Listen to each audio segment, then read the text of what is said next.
Una mansión en Beverly Hills, una noche calurosa de agosto, y una escena que dejó a todo un país helado. Sharon Tate, una actriz de 26 años brutalmente asesinada junto a su hijo no nacido y 4 personas más. En cuestión de horas, otros 2 cadáveres se sumaron al caos. ¿Qué estaba sucediendo? Detrás de estos horrendos crímenes, una mente maestra que jamás levantó un cuchillo: Charles Manson. Hoy, en los archivos, exploraremos el oscuro magnetismo de un hombre que transformó la maldad en culto y dejó cicatrices imborrables en la cultura pop.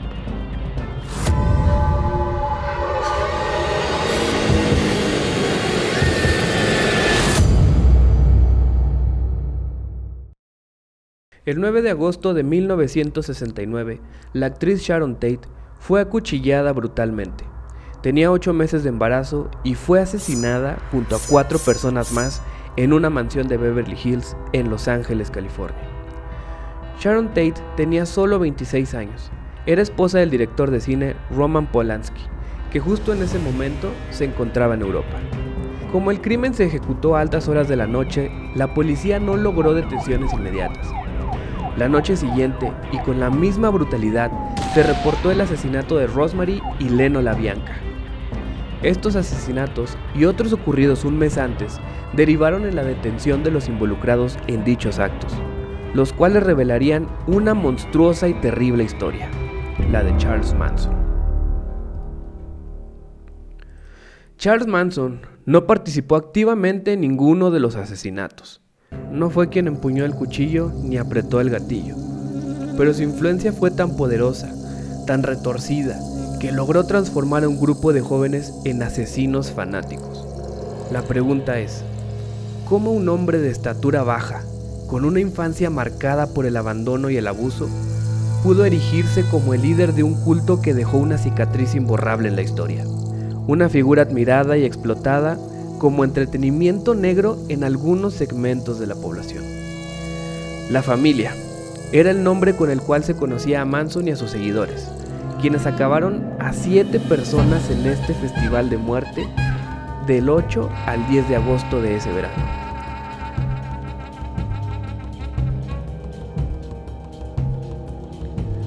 Pero, ¿de dónde salió tanta maldad?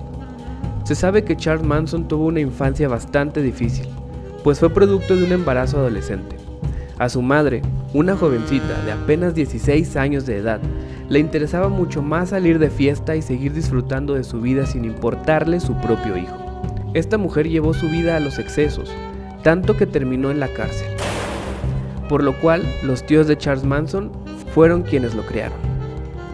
En su primer día de colegio, Charles Manson fue regañado por su maestra por mala conducta, lo cual hizo que el pequeño Manson llegara corriendo a casa de sus tíos, quienes en lugar de apoyarlo, decidieron darle una lección, mandándolo vestido con ropa de mujer al siguiente día a la escuela, algo que sería sumamente humillante para él. Se sabe que Manson fue un gran mentiroso cuando se trataba de contar su vida. No se sabe si por melomanía o simplemente por tratar de ocultar la verdad de su niñez, pues él decía que su madre había sido una prostituta que lo abandonó y que nunca supo quién fue su padre. Sin embargo, se sabe que su madre fue una jovencita de 14 años quien tenía un amorío con un hombre mayor que terminó abandonándola. Se cree que esta persona era de raza negra y de ahí nació el odio de Manson hacia la gente de color. Manson era de complexión delgada y físicamente pequeño, por lo que niños y hombres más grandes que él abusaban sexual y físicamente. La única defensa que tenía Manson era fingir que estaba loco, así que comenzaba a hacer muecas extrañas y fingía tics nerviosos. Con un historial de entradas y salidas a reformatorios, queda claro que la niñez y la adolescencia de Manson no fue para nada la que una persona común debería de vivir. Manson aprendió desde muy joven a sobrevivir en la oscuridad. Era 1967, el verano del amor. San Francisco se llenaba de jóvenes que buscaban la iluminación espiritual, la paz, el amor libre. Entre ellos, Charles Manson. Con más de 30 años pero envuelto en un aura de misticismo, en Haight-Ashbury, el epicentro de la contracultura, Manson empezó a construir su propio culto, la familia. Pero no era solo su carisma lo que atraía a estos jóvenes perdidos. Charles Manson estaba obsesionado con el fin del mundo. Creía firmemente en un apocalipsis racial inminente, una guerra entre razas a la que él llamaba Helter Skelter, inspirado por la canción de los Beatles. Pero aquí es donde las cosas se vuelven aún más oscuras. Manson no solo era un líder de culto con ilusiones de grandeza, estaba convencido de que él era un mesías, un elegido que no solo guiaría a los seguidores, sino que sobreviviría al caos y reinaría sobre el nuevo mundo. Y aunque esto ya suena suficientemente extraño, hay más. Algunos testimonios sugieren que Manson creía tener poderes sobrenaturales. Afirmaba haber alcanzado un estado de conciencia más elevado, una conexión con fuerzas cósmicas que lo guiaban y lo protegían. Para Manson, los asesinatos no solo eran un medio para el cual desencadenar el caos, eran parte de un ritual oscuro y un sacrificio necesario para desatar el Helter Skelter y preparar el terreno para su reinado. Manson, con poco más de 30 años y un gran talento para componer y tocar música, se convirtió en un gurú hippie en Haight-Ashbury, donde formó a La Familia, una comuna hippie que ocuparon el rancho Span, un antiguo rancho de grabación y filmación donde solían hacerse algunas películas de vaqueros. Entre drogas, sexo, libertinaje y música es como vivía la familia en este rancho. Casi todos ellos alegaron después que perpetraron los asesinatos bajo los efectos de las drogas y expresaron arrepentimiento, algo que nunca hizo Manson, quien murió en noviembre del 2017 a los 83 años. Si bien esas 2 noches de violencia en un caluroso agosto inspiraron numerosos libros, documentales y películas, Manson se llevó con él el secreto del porqué los crímenes. Pero, ¿por qué Sharon Tate? ¿Por qué el matrimonio LaBianca? Aquí es donde la línea entre la realidad y lo esotérico se difumina aún más. Manson había visitado la casa en Cielo Drive, donde Sharon Tate vivía con su esposo, el director Roman Polanski. Lo había hecho cuando buscaba abrirse camino en la industria musical. De hecho, había estado en contacto con el productor Terry Melcher, quien vivía en esa misma casa antes que Sharon Tate. Cuando los sueños musicales de Manson se desmoronaron, su resentimiento hacia la élite de Hollywood creció. Según algunas teorías, estos crímenes eran una venganza contra quienes lo habían rechazado. Pero hay una dimensión oculta que muchos han especulado. Manson creía en el poder de ciertos lugares, en la energía oscura que podía liberarse a través del sacrificio.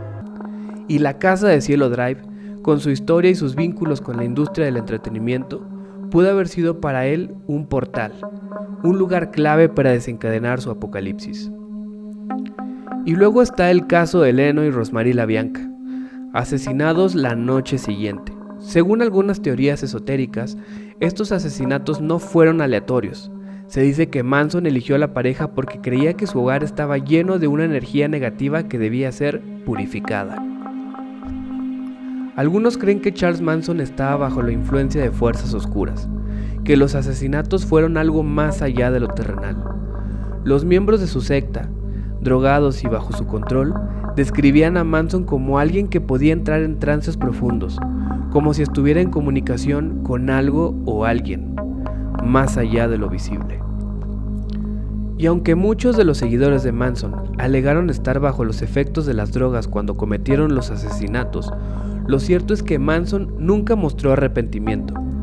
Hasta su muerte, en 2017, a los 83 años, siguió defendiendo sus acciones. ¿Era simplemente un hombre trastornado, o había algo más profundo en su conexión con las fuerzas que él creía dominar?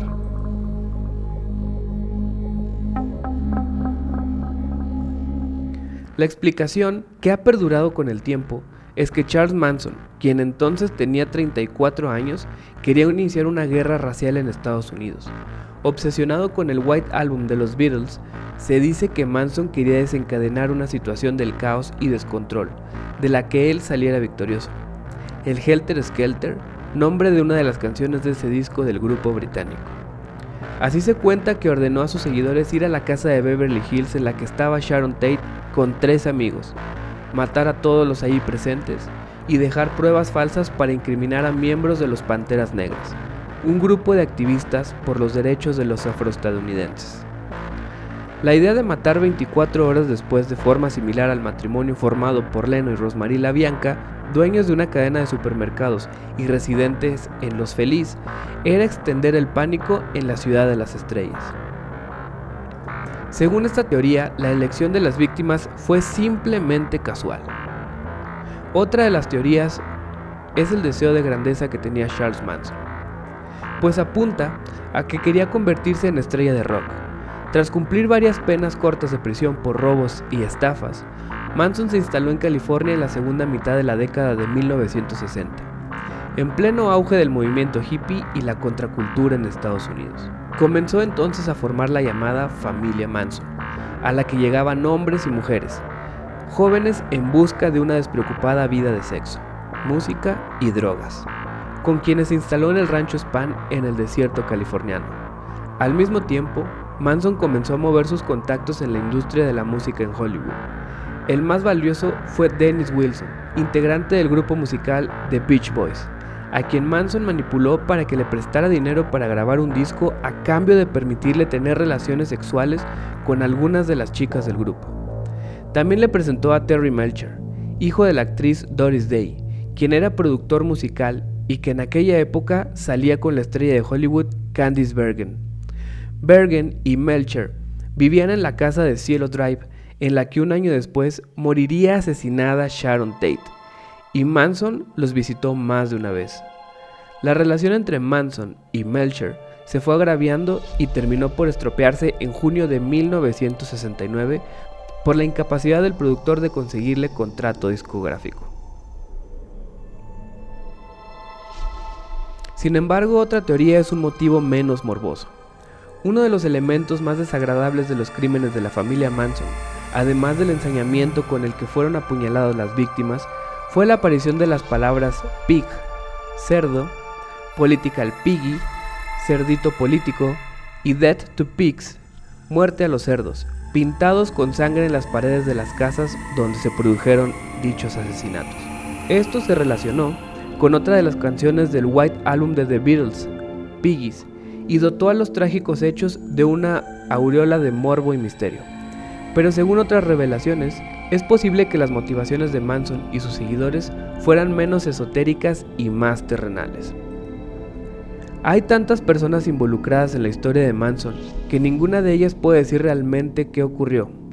Nadie tomaba decisiones para todo el grupo, le contó Day a la revista Times.